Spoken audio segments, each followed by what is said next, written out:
Class 12-এর একটি অত্যন্ত সুন্দর কবিতা, যেটি হচ্ছে shall I compare thee to a summer's day. আমাদের প্রথমত জানতে হবে it's not a poem, it's a sonnet. কী বললাম বন্ধুরা? এটা হচ্ছে একটা সনেট। সনেট কি তোমাদের আগের কবিতা দ্য পোয়েট্রি অফ আর্থে আমরা বলেছিলাম, তাও এখানে আমরা একটু বলে দিই। মূলত সনেটকে আমরা বিভিন্ন টাইপের রয়েছে, তার মধ্যে আমরা মূলত দুভাগে ভাগ করতে পারি। এক ধরনের সনেটকে আমরা বলে থাকি পেট্রার্কান সনেট, পেট্রার্কান সনেট, এবং আরেক ধরনের সনেট থাকে যাকে আমরা বলে থাকি শেক্সপিরিয়ান সনেট। মূলত দ্য পোয়েট্রি অফ আর্থটা হচ্ছে একটা পেট্রার্কান সনেট, এবং আমরা যেটা পড়তে চলেছি shall I compare thee to a summer's day, এটা হচ্ছে একটা শেক্সপিরিয়ান সনেট। তো সনেট কি তোমাদের আগেও বলেছিলাম, সনেট হচ্ছে একটা ইংলিশ পোয়েম যেখানে 14টা লাইন থাকে, 14 লাইন্স থাকে। Sonnet is a English poem which conclude in 14 lines. এবং সনেটকে বেসিক্যালি আমরা 14টা লাইনকে ভাগ করা এইভাবে, প্রথমে 8টা, পরবর্তীতে 6টা। এই 8টার অংশকে আমরা বলে থাকি কি অক্টেভ, এবং পরবর্তী যে 6টা লাইন থাকে তাকে আমরা বলে থাকি সেস্টেট। দ্য পোয়েট্রি অফ আর্থে পড়ানোর সময় আমরা তোমাদের বলেছিলাম অক্টেভ এবং সেস্টেভ অংশটা। এখানে যে সনেটটি রয়েছে সেটাকে শেক্সপিয়ার একটু ক্লাসিফাই করে 6 না করে 4+2 করেছেন। এবং এই যে লাস্টের 2 লাইন্স, এই লাস্টের 2 লাইনকে আমরা কী বলবো? Couplet, COUPLET, couplet. কাপলেট হচ্ছে এই শেক্সপিয়ারিয়ান সনেটের এমন একটা অংশ, এই 2 লাইনের মধ্যে কিন্তু গোটা পোয়েমের সারাংশটা আমরা পেয়ে যাব, যেটা কিন্তু পেট্রার্কান সনেটের প্রথমেই বলা থাকবে। দ্য পোয়েট্রি অফ আর্থে আমরা বলেছিলাম প্রথমের লাইন ছিল the poetry of earth is never dead, অর্থাৎ শুরুতেই বলা হচ্ছে কবিতাটা কী নিয়ে, কিন্তু এখানে শেক্সপিয়ারিয়ান সনেটের লাস্টের 2 লাইন্স থেকে আমরা পাবো। বেশ, এই যে সনেটটা, এই সনেট পড়ার সময় তোমাদের একটা বিষয় মনে রাখতে হবে যে যিনি লিখেছেন এর অথারকে William Shakespeare, the God of English literature. একটু বানানটা খেয়াল করবে, উইলিয়াম শেক্সপিয়ার, যাকে গড অফ ইংলিশ লিটারেচার বলা হয়, তিনি এটা লিখেছিলেন। এবং এই যে পোয়েমগুলো, এই সনেটগুলোকে তিনি কিন্তু পার্টিকুলার কোনো নাম দেননি যে এর নাম এটা হবে। আমাদের যে WBCSC বোর্ড, তারা এই সনেটের ফার্স্ট লাইন সেটাকেই কিন্তু এই কবিতার টাইটেল হিসেবে দিয়েছেন, কিন্তু তিনি সনেটের নাম রেখেছেন কি এই সনেটটা হচ্ছে 18 নম্বর সনেট, তো এটা হচ্ছে সনেট নাম্বার 18। ঠিক আছে, শেক্সপিয়ার টোটাল 154 সনেটস তিনি লিখেছিলেন। 154 সনেটস শেক্সপিয়ার রচনা করেছিলেন, এবং তার মধ্যে 18 সংখ্যক সনেট হচ্ছে shall I compare thee to a summer's day. অনেকে বলেন তিনি এটা তার একজন বন্ধুকে নিয়ে লিখেছিলেন, তার বন্ধুকে উইলিয়াম হাবার্ট অনেকে বলেন, কিন্তু গোটা কবিতাটা তুমি যখন পড়বে তোমার কোথাও মনে হবে না তিনি তার কোনো বন্ধুকে মেনশন করে লিখেছেন। যদিও বা পরীক্ষায় প্রশ্ন আসে তোমরা লিখতে পারো যে তিনি এটা সম্ভবত উইলিয়াম হাবার্টকে নিয়ে তিনি এটা লিখেছিলেন। এবং এই লেখাটা নিয়ে অনেক কিছু কন্ট্রোভার্সি রয়েছে, যদিও বা অনেকে মনে করেন তিনি এটা একজন তার ব্ল্যাক লেডিকে নিয়ে লিখেছিলেন। তো এই যে সনেট শব্দটা, এই সনেট শব্দটা কোথা থেকে এসছে তোমরা একটু জেনে নাও। এই সনেট শব্দটা উৎপত্তি হয়েছে সোনাটা নামক এক প্রকার মিউজিক্যাল ইনস্ট্রুমেন্ট থেকে। সোনাটা কি? সোনাটা হচ্ছে এক প্রকার একটা বাদ্যযন্ত্র, মিউজিক্যাল ইনস্ট্রুমেন্ট। যেহেতু একটা মিউজিক্যাল ইনস্ট্রুমেন্ট, তাহলে তার মধ্যে একটা ছন্দ থাকবে, একটা লয় থাকবে, একটা তাল থাকবে। একই রকমভাবে এই সনেটের মধ্যেও একটা রাইমিং স্কিম আছে। রাইমিং স্কিমটা কি আমরা একটু লিখে নেব। রাইমিং স্কিম হচ্ছে AB CD EF and GG। তোমরা অনেকে বুঝতে পারলে না যে কীভাবে রাইমিং স্কিমটা এভাবে এলো। তোমাদের বইটা থেকে একটু বলি, দেখো বইটা একটু হাতে রেখে, এখানের মধ্যে দেখো ফার্স্ট লাইনের লাস্টের ওয়ার্ড ডে, এর সাথে 4th লাইনের লাস্ট ওয়ার্ড, 3rd লাইনের last word may. Day and may উচ্চারণ করতে মিল আসছে না, এটাকে আমরা এ দিয়ে রিপ্রেজেন্ট করব। একই রকমভাবে 2nd লাইনের লাস্ট ওয়ার্ড টেম্পারেট আছে, টেম্পারেটের সাথে দেখো 4th লাইনের লাস্ট ওয়ার্ড ডেট, একটা মিল আছে শুনতে, একটা যদি তুমি উচ্চারণ করো টেম্পারেট ডেট, মিল আছে, একে আমরা বি দিয়ে রিপ্রেজেন্ট করবো। তাহলে এই যে কোয়ার্ট্রেন, এর মিনিং কি, এর রাইমিং স্কিম কী হলো? AB। একই রকমভাবে দেখো 5th লাইনের লাস্ট ওয়ার্ড সায়েন্স, এর সাথে 7th লাইনের লাস্ট ওয়ার্ড ডিক্লাইন্স, একটা মিল আছে না উচ্চারণ করার সময়, একে আমরা সি দিয়ে রিপ্রেজেন্ট করবো। এবং একই রকমভাবে and often in his gold complexion dimmed, এখানে ডিমড ওয়ার্ডটার সাথে দেখো এই লাইনের by chance or nature changing course untrimmed, dimmed এবং আনট্রিমড একটা মিল আছে উচ্চারণে, একে আমরা রিপ্রেজেন্ট করবো ডি অ্যালফাবেট দিয়ে। অর্থাৎ এখানে টাইমিং স্কিম হলো সিডি সিডি।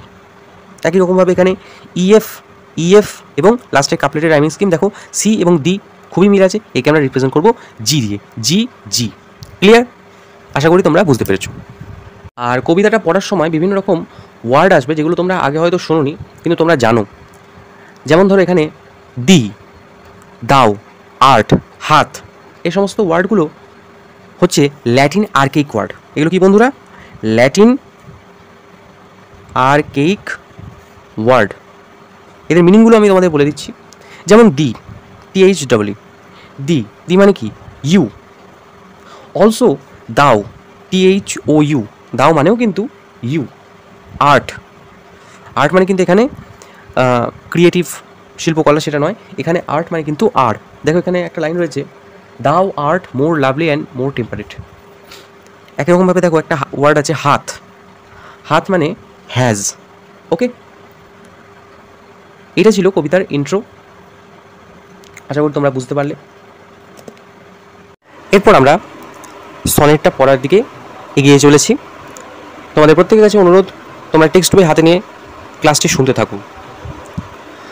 কবিতাটি শুরু করার আগে তোমরা ইমাজিন করো তোমরা তোমার কোনো বন্ধু বা কোনো বান্ধবীকে নিয়ে একটা পার্কে ঘুরতে গেছো বা কোনো জায়গায় ঘুরতে গেছো। তোমার মনে হলো তুমি তোমার বান্ধবীকে বা বন্ধুকে কিছু প্রশংসা করবে।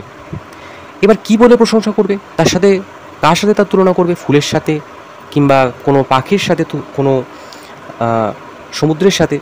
তুমি কনফিউজ। একই রকমভাবে উইলিয়াম শেক্সপিয়ারও কিন্তু কনফিউজ হয়ে গেছেন। তিনি তার বন্ধু উইলিয়াম হাবার্ট বা কোনো একজন ব্ল্যাক লেডিকে নিয়ে তিনি তাকে কীভাবে কার সাথে তুলনা করবেন। তিনি তাই বলছেন ফার্স্ট লাইনে, shall I compare thee to a summer's day? প্রশ্নচিহ্ন। আমি কি তোমাকে তুলনা করতে পারি একটা গ্রীষ্মের দিনের সাথে? তোমাদের মনে হবে যে আচ্ছা গ্রীষ্মের দিন তো প্রচণ্ড গরম, প্রচণ্ড উত্তাপ থাকে, মানুষ মরে যাবো এরকম অবস্থায় থাকে। কিছুদিন আগেই গ্রীষ্মকাল প্রচণ্ড গরম ছিল। তাই এখানে উইলিয়াম শেক্সপিয়ার কেন বলেছেন? কারণ উনি এটা ওয়েস্টার্ন কান্ট্রিতে লিখেছেন এবং ওয়েস্টার্ন কান্ট্রিতে জেনারেলি এই সামারের টাইমটা হচ্ছে খুব একটা ভালো সময়, খুব মনোরম পরিবেশ, মনোরম আবহাওয়া, জলবায়ু থাকে। তাই তিনি বলেছেন shall I compare thee to a summer's day? আমি কি তোমাকে তুলনা করতে পারি একটা গ্রীষ্মের দিনের সাথে? প্রশ্নচিহ্ন।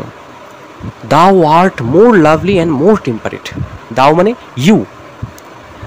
কবি বলছেন তুমি আরও বেশি সুন্দর, আরও বেশি matured. You are more lovely and more temperate. তুমি আরও বেশি সুন্দর। কীভাবে তোমাকে শুধুমাত্র একটা গ্রীষ্মের সাথে তুলনা করবো? তুমি গ্রীষ্মের থেকেও সুন্দর। Rough winds do shake the darling birds of May and summer's lease hath all too short a date. গ্রীষ্মের যে সময় একটা রুক্ষ বাতাস বয় এবং গ্রীষ্মকালটা জেনারেলি মে মাসের মধ্যে আসে, তাই মে মাসেতে একটা রুক্ষ বাতাস গাছের যে কুঁড়িগুলো আছে নতুন ফুলের সেগুলোকে ঝরিয়ে দেয়, খুব নির্দয়। কিন্তু তুমি তো নির্দয় নও। এবং সামার্স লিজ, লিজ মানে হচ্ছে দ্য ডিউরেশন। এখানে সামার্স লিজ বলতে বোঝানো হয়েছে দ্য ডিউরেশন অফ সামার, অর্থাৎ গ্রীষ্মের যে ব্যাপ্তিটা, মানে কতক্ষণ এই গ্রীষ্মকালটা স্থায়ী, খুব কম সময়ের জন্য। তাই এখানে শেক্সপিয়ার বলেছেন summer's lease hath all too short a date.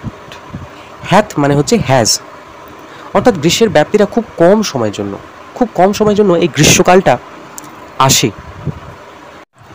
আশা করব ফার্স্ট কোয়ার্টেন্টের মানেটা তোমার কাছে ক্লিয়ার। প্রথমে কবি এখানে তার বন্ধু বা বান্ধবীকে বলছেন যে আমি কি তোমাকে গ্রীষ্মের দিনের সাথে তুলনা করতে পারি? পরবর্তীতে তিনি বলছেন যে না না না, তুমি গ্রীষ্মের দিনের থেকেও আরও সুন্দর, আরও বেশি ম্যাচিওর্ড, লাভলি। এবং গ্রীষ্মকালের কিছু নেগেটিভ দিক আছে, যেমন গ্রীষ্মকালে একটা রুক্ষ বাতাস ফুলের কড়িগুলোকে নষ্ট করে দেয়, সেগুলোকে ঝরিয়ে দেয়, ধ্বংসাত্মক, ডিস্ট্রাকটিভ। এবং গ্রীষ্মের ব্যাপ্তিটা খুব কম সময়ের, তাই আমি তোমাকে গ্রীষ্মের সাথে তুলনা করতে পারি না।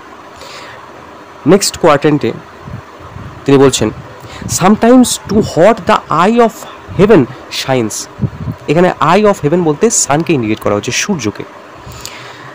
অনেক সময় স্বর্গের চোখ অথবা এই যে সূর্যটা সেটা একদম অত্যন্ত তার তেজ বিকিরণ করে, অত্যন্ত সূর্যটা তাপ বিকিরণ করে এবং and often in his gold complexion deemed, এবং মাঝে মধ্যে তার এই আভাটা নিভে যায়। কীভাবে নিভে যায়? মেঘ এসে সূর্যকে যখন ঢেকে দেয় তখন দেখবে সূর্যের যে জ্যোতিটা সেটা অনেকখানি কম হয়ে যায়। Gold complexion deemed and every fair from fair sometime declines, এবং প্রত্যেকটি সুন্দর বস্তু তার সুন্দরতাকে হারায়। অর্থাৎ এখানে ফার্স্ট লাইনের মানে এখানে ফার্স্ট যে ফেয়ার মানে হচ্ছে fearful object, and second fair মানে হচ্ছে ফেয়ারনেস, অর্থাৎ প্রত্যেকটা সুন্দর বস্তু তার সুন্দরতাকে হারায়। By chance or nature changing course untrimmed, এমনি সাধারণভাবে হঠাৎ করে হারাতে পারে বাই চান্স ঘটনাচক্রে, অথবা নেচার চেঞ্জিং কোর্স, প্রকৃতির পরিবর্তনশীল নিয়মে। নেচার চেঞ্জিং কোর্স মানে নেচারের একটা কোর্স আছে, একটা নিয়ম আছে, একটা সময় পর সমস্ত কিছু পরিবর্তনশীল হয়, পরিবর্তনটাই হচ্ছে এই সংসারের নিয়ম। দেখবে ছোটো বয়সে তোমার যেরকম ছবি ছিল, তোমার 25 বছর বয়সের ছবি কিন্তু একরকম হবে না, আবার সেই ছবিটাই 60 বছর বয়সে একরকম হবে না, অর্থাৎ একটা চেঞ্জ আসে। এরকম প্রত্যেকটা বস্তু প্রত্যেকটা মানুষের মধ্যেই চেঞ্জ আসে। সেই নেচার চেঞ্জিং কোর্সে প্রত্যেকটি সুন্দর বস্তু তার সৌন্দর্যকে হারায়। এটাই এই সেকেন্ড ফেয়ারের মাধ্যমে উইলিয়াম শেক্সপিয়ার বলেছেন। থার্ড স্ট্যান্জাতে তিনি বলছেন, but thy eternal summer shall not fade, thy means you, কিন্তু তোমার চিরগ্রীষ্ম কখনো ম্লান হবে না, কখনো ক্ষয়প্রাপ্ত হবে না। তোমার চিরগ্রীষ্ম বলতে তোমার সৌন্দর্য, তোমার প্রতিভা, তোমার মহানুভবতা, তোমার মহত্ব, সেটা কখনো ক্ষয়প্রাপ্ত হবে না। Nor lose possession of that fair thou growest, এই সৌন্দর্যে যা অধিকার আছে তোমার সেটা কখনো ক্ষয়প্রাপ্ত হবে না তথা ধ্বংসপ্রাপ্ত হবে না।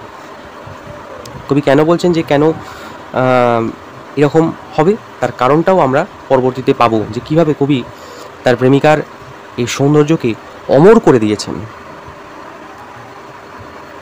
Nor lose possession of that fair thou growest, মানে কবির বন্ধুর যে সৌন্দর্যটা রয়েছে সেটা সময়ের এই যে এক ধ্বংসলীলা সেটাই কখনো ক্ষুণ্ণ হবে না, অক্ষুণ্ণ থাকবে। নর শ্যাল ডেথ ব্র্যাগ দাও ওয়ান্ডারেস্ট ইন হিজ শেড, মৃত্যুও কখনো অহংকার করে তোমার সৌন্দর্যকে নিয়ে যেতে পারবে না বা তোমাকে নিয়ে যেতে পারবে না। মৃত্যুর একটা অহংকার আছে, যখন তখন যাকে খুশি নিয়ে আসতে পারে, কিন্তু এখানে উইলিয়াম শেক্সপিয়ার বলছেন যে মৃত্যুও কখনো তোমার এই সৌন্দর্যকে নিয়ে যেতে পারবে না। When in eternal lines to time thou growest, এই চিরশাশ্বত লাইন, ইটার্নাল লাইন্স মানে হচ্ছে ইমমর্টাল ভার্সেস, অর্থাৎ অমর যে এই লাইনগুলো, প্রমুক্তির মাধ্যম, এটা তোমাকে সময় আরও বাড়াতে থাকবে। অর্থাৎ দেখো শেক্সপিয়ার মারা গেছেন অনেক কাল আগে, তার বান্ধবীও আশা করি এখনও জীবিত নেই, তিনিও মারা গেছেন, কিন্তু তাদের এই যে প্রেম কাহিনী আমরা কিন্তু এখনও 21st সেঞ্চুরিতে দাঁড়িয়েও পড়ছি, অর্থাৎ আমরা কিন্তু তাদেরকে স্মরণ করছি। তার মানে এই যে চিরশাশ্বত লাইনগুলো, এই ইমমর্টাল ভার্সেসের মাধ্যমে শেক্সপিয়ার কিন্তু তার প্রেমকে অমর করে রেখেছেন। এবং এখানে কাপলেট অংশে কিন্তু তিনি মেন স্ট্রিমটা বলছেন এই সনেটের, so long as man can breathe or eyes can see, so long lives this and this gives life to thee. So long as man can breathe, যতদিন পর্যন্ত মানুষ শ্বাস নিতে পারবে, অর আইজ ক্যান সি, অথবা চোখ দেখতে পারবে, অর্থাৎ যতদিন পর্যন্ত মানব জাতিটা বেঁচে থাকবে। সো লং লিভস দিস, এই দিস মানে কি, এই সনেটটা, ততদিন পর্যন্ত এই সনেটটাতে থাকবে। মানুষ শেক্সপিয়ারের এই লেখাকে কখনোই ধ্বংস করবে না, সেটাকে সংরক্ষণ করবে। সো লং লিভস দিস, ততদিন পর্যন্ত এই সনেটটা থাকবে। And this gives life to দি, এবং এই সনেটটাই তোমাকে বাঁচিয়ে রাখবে, তোমার সৌন্দর্যকে অমর করে রাখবে। এটাই উইলিয়াম শেক্সপিয়ার তার সনেট নাম্বার 18-এ ব্যক্ত করেছেন।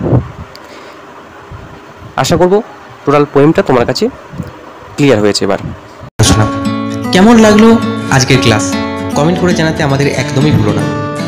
আমরা খুব শীঘ্রই পরবর্তী ভিডিওতে এই কবিতা থেকে যাবতীয় পরীক্ষা সম্পর্কিত যে সমস্ত প্রশ্ন আসতে পারে, এমসিকিউ, এসিকিউ, এলকিউ, সমস্ত আলোচনা ভিডিও রাখবো। তোমরা চ্যানেলটিকে সাবস্ক্রাইব করে তোমাদের বন্ধুবান্ধবীদের মধ্যে এই চ্যানেলের কথা ছড়িয়ে দাও এবং তাদেরকেও পড়ার সুযোগ করে দাও। দেখা হবে খুব শীঘ্রই অন্য কোনো ভিডিওতে। Keep watching, keep studying, all the very best.